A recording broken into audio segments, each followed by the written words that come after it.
¿Para qué sirve entonces saber que un costo o un gasto es fijo o variable? Tiene una connotación muy importante que si bien este curso no está dado necesariamente para los financieros o los contables de una compañía, sino para cualquier persona que trabaje en un área de marketing, en un área comercial, logística, supply chain o cualquiera tenga como nociones generales financieras, el hecho de saber que un costo es fijo o variable nos da la posibilidad de visualizar cuál es el punto de equilibrio de la compañía, es decir, cuánto es lo mínimo que una compañía debería vender en unidades o en plata para poder atender mínimamente sus costos fijos, de modo que de ahí para allá lo que venda adicional sea marginal y empiece a generar utilidades. Entonces, partiendo pues del diagrama que veíamos ahora, acá en el eje X hablamos de cantidades, es decir, mientras más hacia la derecha, más cantidades hay, y hacia arriba hablamos de dinero. Acá es cero, pero a medida que vamos subiendo hablamos de más dinero. Recordemos pues que los costos fijos se mantienen constantes, se mantienen acá horizontales, aunque aumente la cantidad hacia la derecha, pues en dinero siguió siendo el mismo, miren que se quedó acá.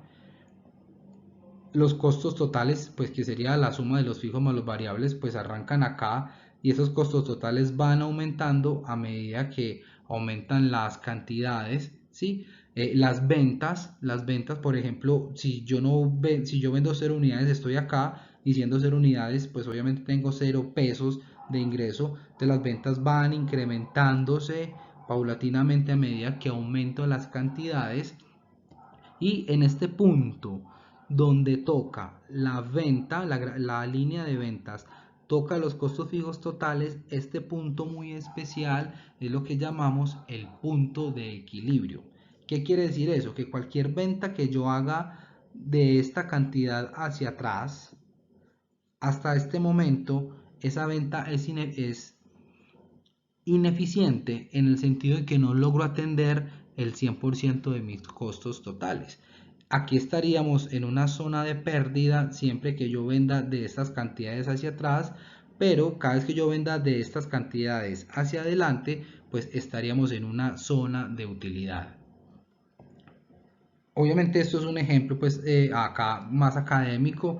Ese supuesto implica que es un único producto, que es a un precio de venta, que el costo variable unitario es constante y que es fácil para la compañía separar entre qué costos son fijos y qué costos son variables. Acá finalmente lo que quiero darles a entender es que el punto de equilibrio depende de ciertas cantidades que tenemos que vender mínimamente para que la gráfica de ventas toque la gráfica de costos, porque a partir de este punto hacia la derecha, cada cantidad que vendamos de más me va a generar utilidad, pero cada cantidad que vendamos de menos me va a generar una pérdida. Ahora sí, un ejemplo numérico de lo que significa punto de equilibrio. Vamos a suponer entonces que la empresa o la compañía vende dos productos, en este caso es hamburguesa y perro. La hamburguesa la vende a 10.000 pesos. El costo unitario de producir una sola hamburguesa es de 6.000 pesos. Es decir, que su margen unitario es de 4.000, que es la resta entre 10.000 y 6.000. Eso significa que en porcentaje dicho margen equivale a un 40%, es decir, 4.000 pesos dividido 10.000. ¿Qué quiere decir eso? Que de cada 100 pesos que vendemos de hamburguesas nos quedan 40 pesos de margen. En el caso del perro o del producto número 2 o de lo que sea, el precio de venta es de 8.000, el costo unitario, es decir, del pan, de la salchicha, de la ensalada, es de 4.000 pesos. Su margen es de 4.000, entonces lo que significa que su margen es del 50%, pues porque me gano 4.000 y como lo vendo en 8, pues me estoy ganando la mitad, o sea, el 50%. Para efectos del ejercicio, voy a asumir que entonces nuestro negocio tiene un margen promedio de 45, toda vez que algunos productos son al 50 y otros al 40. Uno podría juiciosamente, con datos un poco más reales, saber cuántas hamburguesas vendió, cuántos perros vendió y sacar este promedio. No un promedio simple entre estos dos, sino un promedio ponderado en función a las unidades que hayan de este producto y en función a las unidades que vendimos de este producto. Para este ejemplo voy a asumir que nuestro negocio en conjunto en promedio margina un 45%. ¿Qué quiere decir eso? Que de cada 100 pesos que vendemos, 45% nos queda como de margen después de descontarle los costos unitarios a los productos que estamos vendiendo. Este mismo negocio tiene los siguientes gastos: paga 900.000 de arriendo, paga un cocinero de 1.200.000, un cajero de 1.200.000 y paga servicios públicos de 400.000. Es decir que tiene 3.755.000 pesos, o póngale las unidades monetarias que quieran, de gastos que sí o sí tienen que pagar. Ahora, esto significa que para el ejemplo vamos a asumir que este costo es fijo. No quiere decir que si un negocio va mal, al cabo de 3 o 4 meses uno decida que el cajero no existe y que el mismo cocinero hace las veces de cocinero y de cajero. Pero para el ejemplo académico y de entendimiento de lo que significa punto de equilibrio, vamos a asumir que el arrendamiento, el cocinero, un cajero y los servicios públicos sí o sí hay que pagarlos mes a mes, independientemente de que yo venda 100 hamburguesas y 4 perros o no venda nada. Este es el costo fijo o gasto fijo en este caso, que sí o sí vamos a asumir. En esta misma gráfica, entonces, acá en este eje nombramos las cantidades y en este eje pues la plata, las ventas en pesos. Para este ejemplo, entonces, el costo fijo o el gasto fijo sería de 3.755.000. Miren que lo sitúo acá horizontalmente, el cual, pese a que las cantidades aumentan, este sigue siendo 3.700.000. Vamos a responder las siguientes preguntas. Entonces, si el costo fijo es este, vendo X productos o X familias de productos, los cuales me marginan un 45%, ¿cuántos productos debo vender al mes para no perder?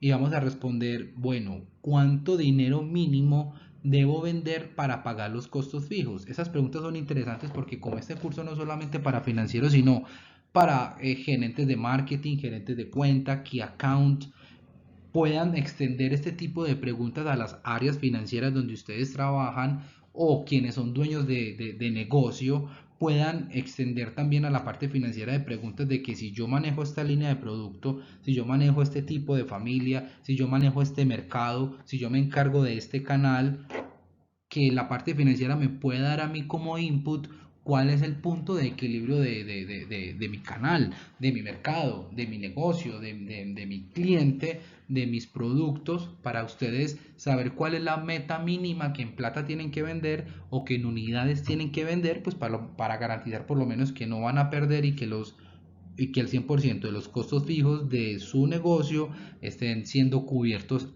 en su totalidad. Entonces de acá se despliega pues la venta. Miren que la venta obviamente va creciendo en función a que aumentan las cantidades y que eso trae consigo pues mayor venta, ¿cierto? Entonces la venta es precio por cantidad. ¿Cómo se calcula el punto de equilibrio? Aquí vuelvo, insisto, no se tienen que aprender esta fórmula, lo pueden hacer o no, pero es sencilla, es básicamente dividir el costo fijo de la empresa o de su unidad de negocio o de su canal o de su línea de producto, dependiendo del análisis que quieran hacer, coger ese costo fijo y dividirlo por el porcentaje del margen que está arrojando los productos o servicios con los que ustedes pues, están evaluando este punto de equilibrio, que para este ejemplo entonces constaría en dividir estos 3.700.000 entre el 45%, que eso está acá, y eso da un resultado de 8 millones de pesos. ¿Cómo se interpreta eso? Eso se interpreta de que esta línea de negocio, este restaurante o este mercado tiene que vender por lo menos 8.345.000 pesos al mes para que, generando un margen de 45%, pueda atender estos costos fijos. Eso quiere decir que si yo no vendo 8 millones al mes, sino que vendo 5, esos 5 igual tienen un margen de 45%, pero ese remanente que me va a quedar o ese margen en plata que me va a quedar va a ser insuficiente para poder atender este costo fijo, viéndolo de otra manera, en términos de unidades. Si yo cojo los costos fijos y lo divido por el margen que me deja cada producto en promedio, que en este caso pues es 4.000, yo puedo llegar a deducir que el punto de equilibrio en unidades son 939 unidades. ¿Cómo interpreto eso? Que esta unidad de negocio o esta línea de producto o esta línea de servicio debería vender por lo menos 939 productos, de modo que me genere un nivel de ingresos suficientes que al marginar 45 me cubra por lo menos estos 3.755.000. Cada unidad que yo venda de menos sobre este valor va a ser insuficiente lo que me esté generando de utilidad para atender este compromiso fijo, pero también al revés. Cada unidad que yo venda por encima de este valor o cada peso que yo venda por encima de este valor va a hacer que, como ya cubrí mis costos fijos, ahí sí me empieza a quedar una utilidad y empieza a generar unos EBITDA más interesantes para la compañía. Entonces recordemos que el punto de equilibrio es el punto efectivamente donde se une la venta con los costos fijos, y que para este ejemplo que acabamos de hacer, el punto de equilibrio se mide en pesos o en unidades. En pesos, para este ejemplo, serían 8.300.000 que debo vender y 939 productos que debo vender. Que este análisis empieza a ser interesante para quienes manejan algún sector, algún mercado, alguna tienda, alguna línea de producto, alguna familia, algún grupo de productos, que puedan saber al interior qué es lo mínimo con lo que ustedes deben responder al mes para que esa línea de servicio o esa línea de producto no pierda, y sepan cuánto es lo mínimo que tienen que vender en plata y en cantidades, si es posible, para poder saber cuál debería ser mínimo su meta para no perder. En este caso, entonces vamos a hacer la siguiente lectura del resultado, y es que se necesita vender 8.3 millones equivalentes a 939 productos para que con un margen del 45% logremos pagar mínimo los costos fijos. A partir de ahí, es decir, a partir de 8.300.000 por encima o de más de 939 productos, se generan utilidades marginales para el negocio.